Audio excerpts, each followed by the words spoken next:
কখনো প্রস্রাবের রং লক্ষ্য করেছেন? হালকা হলুদ, গাঢ় হলুদ, ফেনাযুক্ত বা কখনো লালচে? অনেকে এসব বিষয়কে গুরুত্ব দেন না, কিন্তু জানেন কি আপনার প্রস্রাব কখনো কখনো শরীরের ভেতরে কি ঘটছে সেই সম্পর্কে গুরুত্বপূর্ণ তথ্য দিতে পারে। পানি শূন্যতা থেকে শুরু করে কিডনি সমস্যা, সংক্রমণ, এমনকি ডায়াবেটিসের মতো রোগের ইঙ্গিতও কখনো কখনো প্রস্রাবের মাধ্যমে পাওয়া যেতে পারে। আজকের ভিডিওতে আমরা একটু জানার চেষ্টা করব প্রস্রাবের কোন পরিবর্তনগুলোকে গুরুত্ব দেওয়া উচিত এবং কখন চিকিৎসকের পরামর্শ নেওয়া খুবই জরুরি আপনার জন্য। স্বাভাবিক প্রস্রাবের রং কেমন? সাধারণত স্বাভাবিক প্রস্রাবের রং হয় হালকা হলুদ বা একটু খড়ের রঙের। এটি মূলত নির্ভর করে আপনি কতটা পানি পান করছেন তার উপর।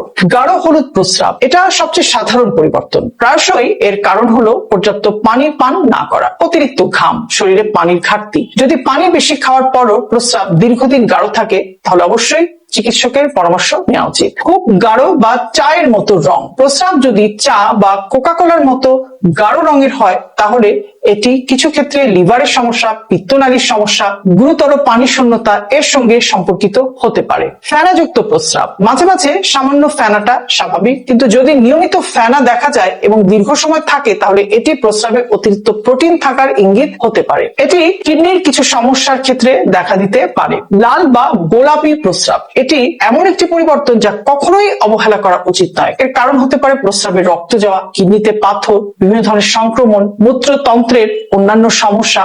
তবে বিটরুটের মতো কিছু খাবার খেলেও সাময়িকভাবে প্রস্রাবের রং একটু লালচে হতে পারে, এটা নিয়ে ভয় পাওয়ার কোনো কারণ নেই।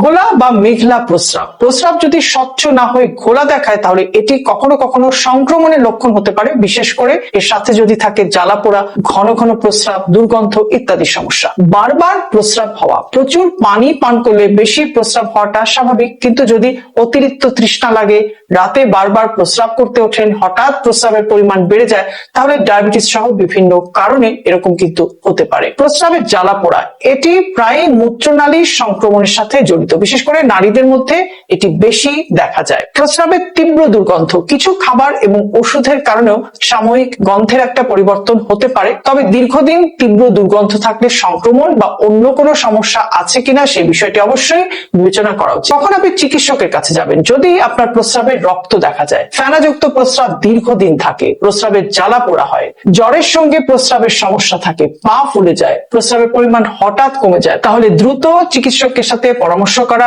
অত্যন্ত জরুরি। প্রস্রাব ভালো রাখতে আপনি কি করবেন? পর্যাপ্ত পানি পান করুন, ডায়াবেটিস এবং রক্তচাপ নিয়ন্ত্রণে রাখুন, ধূমপান এড়িয়ে চলুন, প্রস্রাব চেপে রাখার অভ্যাস ত্যাগ করুন, প্রয়োজনে নিয়মিত স্বাস্থ্য পরীক্ষা করুন। আপনার প্রস্রাব শুধু শরীরের বর্জ্য নয়, এটি অনেক সময় আপনার স্বাস্থ্যের একটি আয়নাও হতে পারে, বিশেষ করে গাঢ় হলুদ প্রস্রাব, ফেনাযুক্ত প্রস্রাব, লালচে প্রস্রাব, ঘোলা প্রস্রাব, বারবার প্রস্রাব, জ্বালাপোড়া, এই পরিবর্তনগুলোকে কোনো অবস্থাতে কিন্তু অবহেলা করবেন না, কারণ অনেক সময় শরীর বড় কোনো সমস্যা হওয়ার আগেই ছোট ছোট সংকেত দিতে শুরু করে, যা আপনাকে অবশ্যই খেয়াল করতে হবে।